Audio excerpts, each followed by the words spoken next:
So here's my perspective. I think Donald Trump's going to win,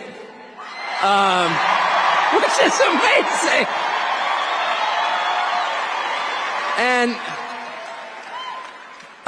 that's why I'm here. I'm not here because he's going to win. I'm here because I'm so thrilled by what I've watched over the past 9 years. This is the end of a redemption arc. I've really never seen anybody treated like Donald Trump was treated, ever. Anybody, ever. Attack him. I watched this all up close. Defame him. Indict him. Arrest him. Let him get shot in the face. And he's going to win anyway. Oh! That's Tucker Carlson yesterday at the mother of all rallies, live in Georgia. It was a crazy rally. Tucker out the gate, just high energy. And I think that one of the things he's pointing to is the energy has shifted. Have you noticed that? The vibe check in the room is on our side. We're dealing with a different election today than we were, I don't know, a couple months ago. At least with how the Democrats are taking things. I do feel like the Democrats have become demoralized over the past couple weeks, and it incrementally gets worse the more Kamala Harris speaks. It's a darn shame. It's a darn shame. Yet they keep letting her speak. Surprises me. It surprises me. Tucker also last night talking about what a Trump win actually means. And there's a lot to break down here, and I want to play you this clip because Tucker is just so good at this. And if you didn't have a chance to listen to this live or watch this live, I want to make sure that you have a chance to hear it. Donald Trump's victory will be a triumph of the human spirit. It will be a triumph of Americans over the machine that seeks to oppress them. It'll be a middle finger wagging in the face of the worst people in the English-speaking world who are our leaders. Yep. It will be a moral victory the size of which I never thought I would live to see. And it's essential. It is so important that that happens for a couple of reasons, and here's what they are. The first is to dissolve for all time, for the world to see, the primary lie about Donald Trump, which is that only freaks and misfits like him. That's a lie. Yep. And they've been telling that lie since the second he came down that escalator 9 years ago. If you like that, there's something wrong with you. You're the only person you know who likes that. You're a freak. Be ashamed. Do not talk about Donald Trump in public. Don't wear his dangerous little red hat. And if you're in the media, how dare you speak to him? And that was a lie from day one. It was a big lie. And that lie worked for a while. I mean, even in 2020, we didn't have the kind of public, loud support that we have behind Donald Trump right now. We definitely didn't have it in 2016. But it's changed. That's that vibe shift. That's that energy change. That's the redemption arc that Tucker's talking about. And you're seeing it all over the place. Seeing it everywhere you go. People are unafraid now to openly say, I'm a Trump guy. It was January 6th is an insurrection. What?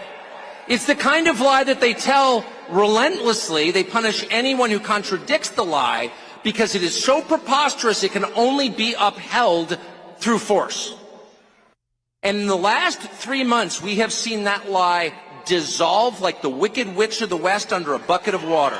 Amen. Look around. Is this a room full of freaks and misfits? No, it's not. This is a room full of people who love their country enough to obey its laws, who sincerely believe in its founding precepts, who pay their taxes, who go to work.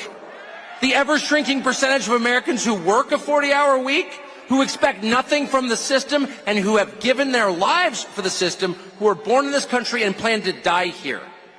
And they're the most mistreated group in this nation, and they're also the biggest group in this nation. They're not some weird subculture of MAGA. They're America itself. He is so good at this. He breaks things down so eloquently. If I had a fraction of the talent that Tucker has, I would be just blessed beyond my years. And he says, guys, we're not freaks. And this has been a tactic by the media for years. You're all alone. It's just you. Don't wear the hat. Don't say anything in public. It's funny. I worked in Pittsburgh in 2015. This is right before I moved to Nashville. And I was co-hosting a morning show. And I remember I was paying attention to politics, and I'm paying attention to the internet. And I'm like, guys, I think Trump has a shot. And I remember the morning show host, the guy that sat in the big chair, he looked at me and he said, "You're a bleeping idiot. You clearly don't understand politics. You have no idea what you're talking about, and don't say anything like that ever again." And I remember that feeling, being like, wow, I didn't expect that. I thought it was an innocent comment. I thought he had a chance to win. Spoiler alert, I was right. And fast forward a few years, and I'm doing this, and that radio guy is on the couch somewhere. But millions of Americans felt that way. He felt that way during COVID, too. You couldn't say anything nice about Donald Trump. How dare you? It could cost you your job. But we've gotten to a point in this country where it's like, nah, whatever. MAGA gang on deck. And the only people who are denying that are the freaks and the misfits, who it turns out are themselves a tiny, bizarre minority, a cult, who have controlled the rest of us through fear and aggression. And that has ended. And it has ended thanks to the heroic stand that a couple of individuals have taken, first among them Elon Musk.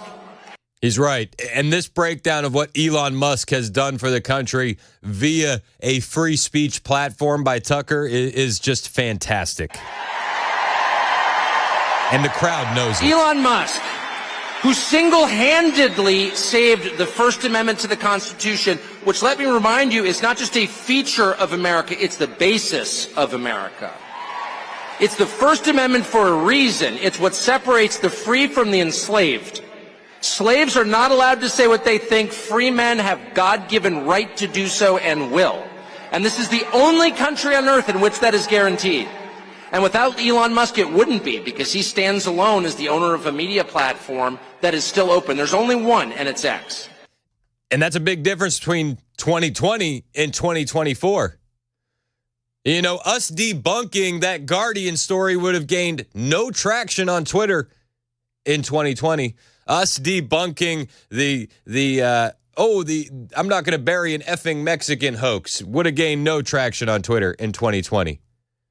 Debunking the dictator on day one would have gained no traction on social media in 2020. Also, we would have had to deal with the fact that they were suppressing real information like the Hunter Biden laptop. We don't have that issue right now. And we have Elon Musk to thank for that. It's foreign-born Elon Musk. And then for him to come out, and by the way, just for the record, I've taken not $1 from Elon Musk, okay? It's not a paid advertisement, it's just an observation. And this is heartfelt gratitude. And when you see the richest man on planet Earth stand up there in a t-shirt and start jumping around on stage, he's also one of the biggest federal contractors. People say, oh, he's got FU money. No, it's just the opposite. There is no such thing as FU money. The more money you have, the more vested you are. There's only FU poverty. That line, I heard it last night. I looked at my wife. I was like, whoa, that's good. There's no such thing as FU money. It just means you're more invested. The more money you have, the more vested you are. And he's one of the biggest federal contractors. There's no such thing as FU money. There's FU poverty. Woo. That is a line that is going to stick with me for a long time. Actually, is the truth. And Elon Musk has more to lose than any living American by taking the position that he did, and he did it anyway. And so what's the message?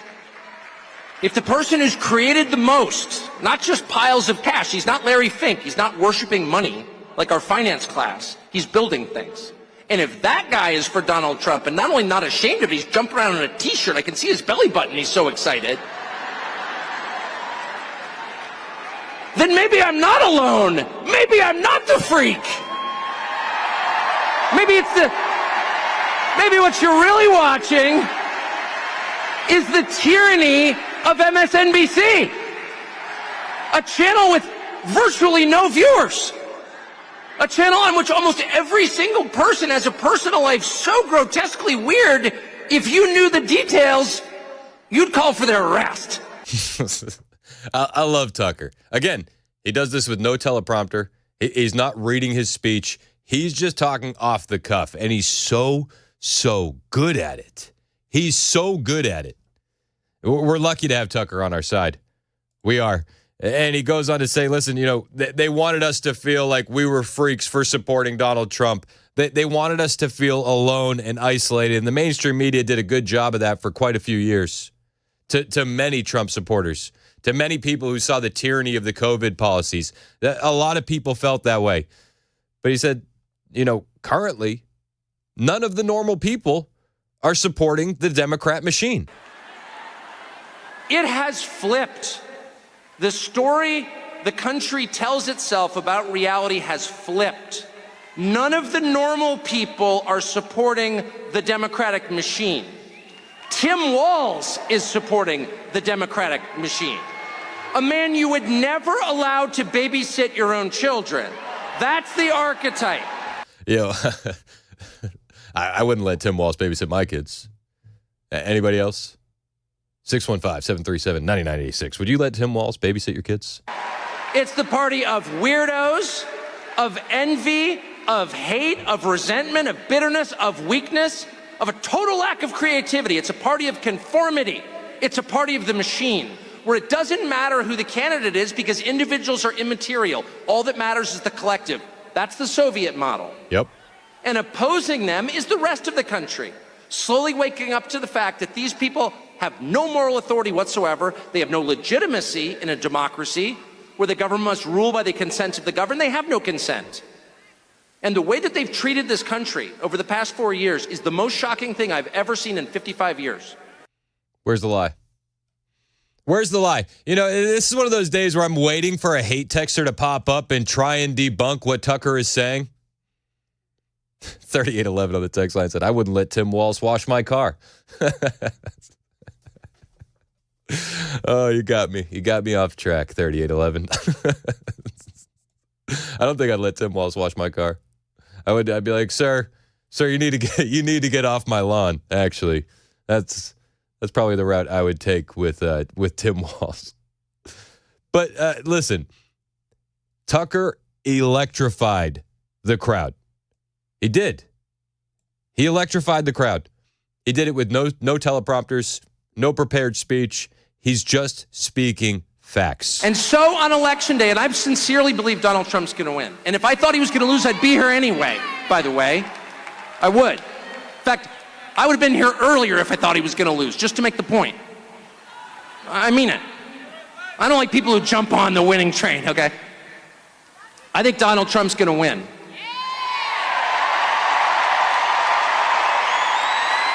And not only do I think Donald Trump's going to win, I think that the vibe shift has been so profound. I mean, the numbers suggest he's going to win. He's ahead in all 7 battleground states. But much more important, and the early voting seems to be favoring him. But more important even than the conventional political markers is what you smell around you. Yep. And it's the return of freedom. It's the return of the country you grew up in, where you could say things like, I like that guy, and maybe you like the other person. That's fine. That was not allowed for 9 years. And it's allowed now. And I think, and it's because of what they did, by the way, they deserve this. But I think the vibe is so strong right now, I don't think we can get away with pretending something else happened. I don't think we can have another 2020 at this point. I just don't. I don't. Where they hid relevant facts from you, they prevented you from knowing about their candidate and then claimed victory. But 37 billion votes or whatever they claim he got. Most popular candidate in history, right? Joe Biden? Yeah. That's rigging the election. Period. If the government prevents people from knowing critical information about a candidate, they have rigged the election. And they did that. Period. Oh, you're not allowed to say that. I'm not allowed to say it because it's 100% true. And every person who hears it knows it's true, including the people who did it. I don't think they can do that again. I don't. And I don't think, no matter what they pull, 2 weeks from now, 13 days from now, I don't think they can get away with standing up and being like on MSNBC, no, actually, Kamala Harris is historically popular, it turns out. Woman who's never had a job, who can't even pronounce her own first name consistently. That's how false she is. Some woman who grew up in Montreal, Canada is lecturing me about America. Okay. I don't think they can do that because I don't think people are going to sit back and take it. I don't. It's enough. It's enough. Tucker Carlson, on fire.